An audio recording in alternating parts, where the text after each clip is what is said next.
17 से दरबार चालू हो गया था और 13वीं सदी से कुटी सरकार धाम का स्थान है प्राचीन ग्रंथों में। और मतलब जो इतिहास है 13वीं सदी से, माता रतनगढ़, आपने नाम सुना हो रतनगढ़ माता का। रतनगढ़ माता और कुटी सरकार ये दोनों एक ही उसमें 13वीं सदी में प्राकट हुए हैं और स्वयं प्रकट शिला है इनका। ना तो किसी ने अब प्रतिष्ठा करवाई है, कोई विद्युत जन नहीं आए हैं, स्वयं प्रकट मूर्ति हुई है। जो दर्शन कुटी सरकार के कर आए हैं उन्होंने अनुभव किया होगा।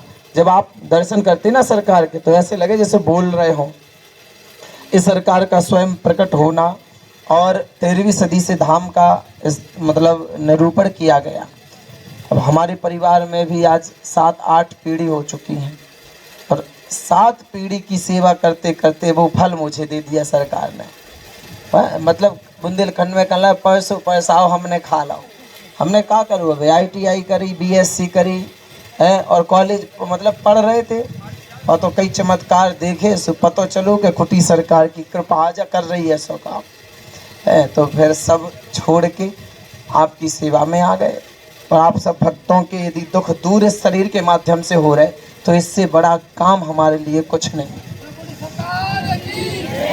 और समाज में बड़ी कुरीतियाँ पैदा हो रही हैं धर्म को लेकर, दरबारों को लेकर, सत्संगों को लेकर और जाति को लेकर।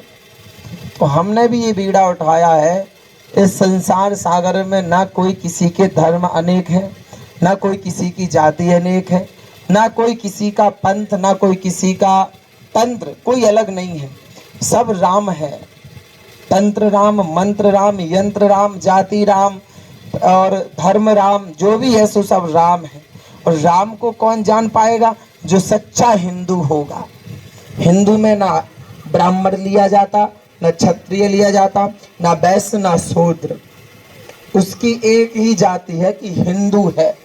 और यदि हिंदू है तो सब को गौरव होना चाहिए, इसका अहम होना चाहिए कि हम हिंदू हैं और हम हिंदू हैं तो राम के सेवक होना चाहिए। धन्य है केवट को, राम को ही उन्होंने बना दिया।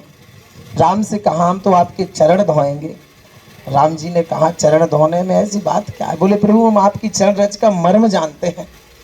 जब पत्थर की नारी, आप पत्थर की शिला आपकी चरण रज से नारी बन सकती है और सदा धाम को जा सकती है, तो वो पत्थर से भी सॉफ्ट है लकड़ी की नाव, वो तो नारी बन जाएगी, सो हमारा सब ठप हो जाएगा।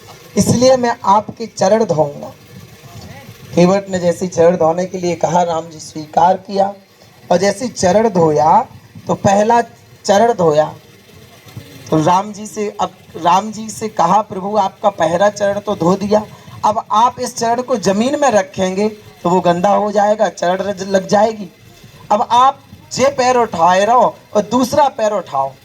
राम जी बोले ऐसे कैसे हो पाएगा, एक पैर तो हमें सहारे के लिए चाहिए ही है।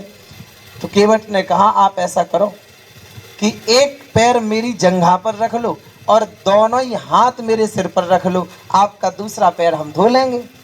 राम जी ने जैसे ही ऐसा सुना तो राम जी विचार करने लगे, बड़ी सौभाग्य की बात है कि आज केवट अपना चरण मतलब हमारा चरण अपने ऊपर रखवा रहा, तो ये तो जो शूद्र है वो भी पवित्र हो गया और दोनों ही हाथों से मेरे चरण को धो रहा, तो जो क्षत्रिय का काम करता वो भी पवित्र हो गया। तो इस संसार सागर में सिर्फ केवट ही एक ऐसी जाति है जिसका मन पवित्र और तन पवित्र है, बाकी ना ब्राह्मण है, ना क्षत्रिय है, ना वैश्य है, ना शूद्र है।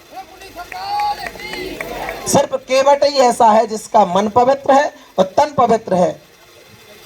बाकी आप किसी ग्रंथ को उठा के देख लीजिए, जिसका तन पवित्र है उसका मन पवित्र नहीं है। तो मन पवित्र ना होने की वजह से राम उसके पास आए हैं तो उसके मन को पवित्र बनाया, और जिसका मन पवित्र है तो वो तन को पवित्र नहीं कर पाया, तो राम उसके पास आए उसके तन को पवित्र किया। तो राम मन को पवित्र करते, राम तन को पवित्र करते। और यदि कोई देवता है 33 करोड़ देवी देवताओं में तो वो राम ही है जो मन और तन पवित्र करता है। बाकी न ब्राह्मण से मतलब, न क्षत्रिय से, न वैश्य से, न शूद्र से, हम सबको मतलब है हिंदू से। हम सब हिंदू एक हैं और एक होकर रहना हमारा आपका धर्म है। यदि उसमें हस्तक्षेप किया, तर्क वितर्क किया, तो फिर भला होता नहीं है। भला कौन करेगा? राम।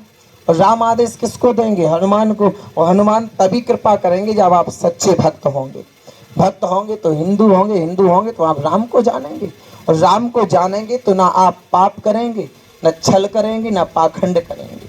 और जो राम को छोड़ देता है, सो निर्मल मन जन सो मोहि पावा, मोहि कपट छल छिद्र न भावा। भगवान उसको ऐसे फेंक देते जैसे हम आप बाल से जुआ फेंक देते। जुआ समझ में आया? बाल में यदि जुआ हो जाए तो उसको फेंक देते हैं और कहते जीव की हत्या करना पाप है। बड़े बड़े संतों के यदि जटाओं में एक तो जुए होते नहीं है, हो जाएं तो साफ कर दें। कितने जुआ मर रहे। तो जिसने राम को स्वीकार नहीं किया उसकी मृत्यु करना एक भी धर्म कहता है साहब। और जब आप दुष्टता दिखाएंगे तब समाज में आप भक्त बन पाएंगे। जो भी रामचरितमानस सिखाती है, राम जी ने कितने बड़े बड़े दैत्यों को मारा, और दैत्यों को मारने वाला तो मेरे अनुसार दुष्ट हो, लेकिन वो दुष्ट नहीं है, दुष्टता की है तो भक्त बन गए हैं। राम जी ने कभी भक्त के साथ गद्दारी नहीं करी है, भक्त को हमेशा अपने अंतःकरण में बसाया है और दुष्टों का संहार किया। रामचरितमानस कहती हैं यदि आप दुष्टता धर्म के प्रति दिखाते हैं तो आप भक्त बनेंगे, और दुष्टता यदि आप भक्तों के प्रति दिखाते हैं तो आप दुष्ट बनेंगे। भक्त के प्रति यदि आपकी दुष्टता बढ़ रही है, शत्रुता बढ़ रही है, तो आपको समाज में कोई वंदनीय नहीं, आपको निंदनीय होना पड़ेगा।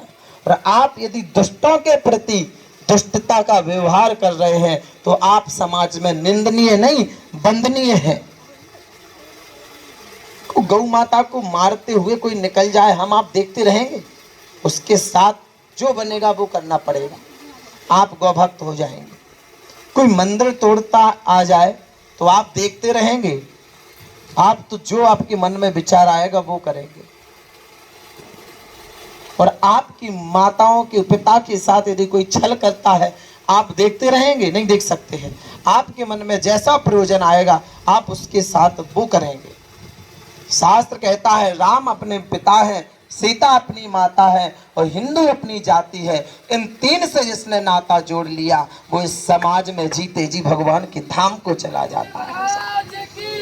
और राम जिसके जीवन में आ गया उनकी सारी यश वैभव कीर्ति कुबेर भंडार भर जाते हैं, और सारे जीवन के दुख संकट आपत्ति विपत्ति पल में नष्ट हो जाती है। सिर्फ राम को मानो, राम को जानो।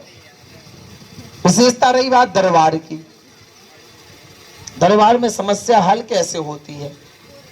अर्जी किन किन की लग गई दरबार में? कुटी सरकार धाम की। तो वहां एक ही उपाय बताया होगा कि घर में दीपक जलाओ सरकार के नाम से, वो भजन करो। और कोई टैबलेट तो दी नहीं जाती, कोई बाटल तो लगवाई नहीं जाती, ना इंजेक्शन लगवाया जाता है। हाँ, वहां तो आपको भजन करने के लिए कहा जाएगा और आपको नियम बताए जाएंगे। आप यदि उन नियमों पर चल रहे हैं तो आपकी समस्या हल होगी। और कहीं आप नियम का उल्लंघन कर गए तो कौनों दरबार में जाओ, आपकी समस्या हल होने वाली नहीं है।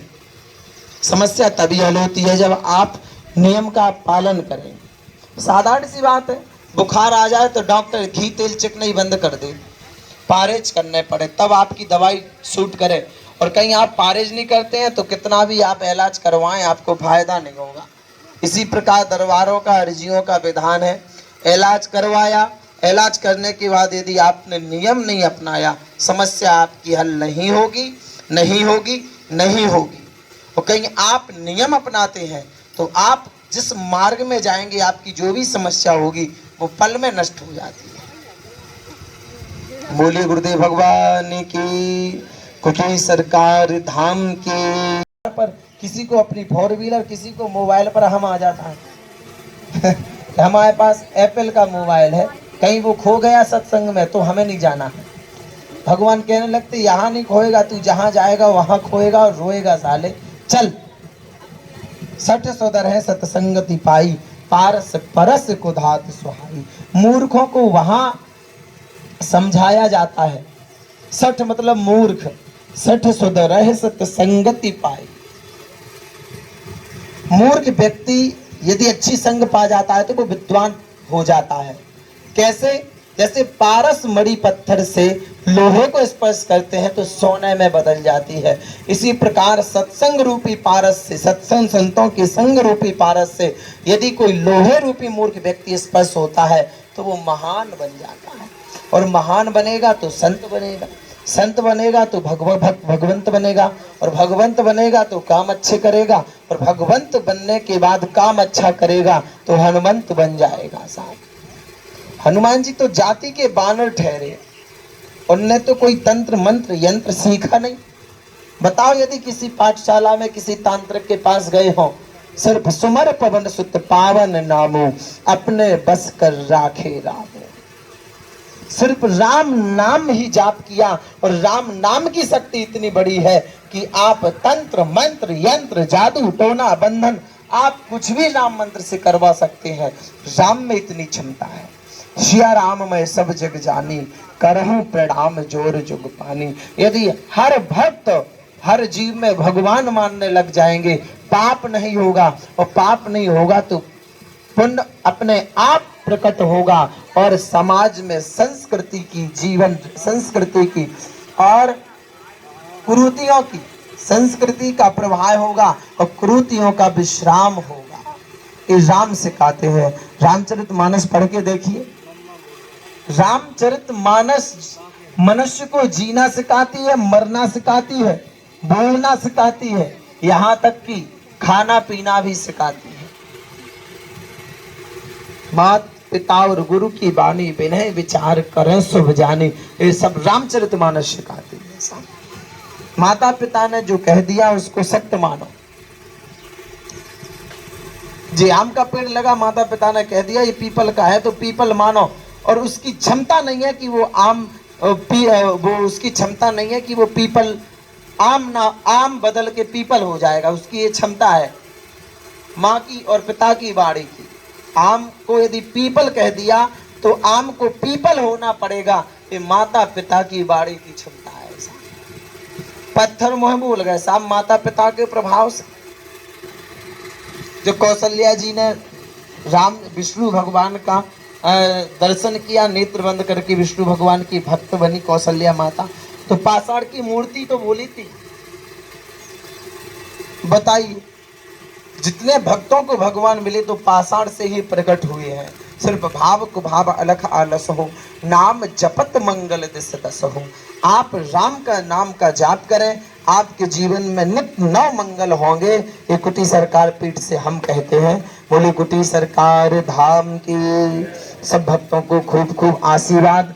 सामूहिक आने वाले समय में यदि उनकी कृपा हुई तो अभी तो ना तो साउंड सर्विस बंद की है और समय आया तो इसी प्रांगण में राम कथा या भागवत कथा होगी। और 3 दिन का नहीं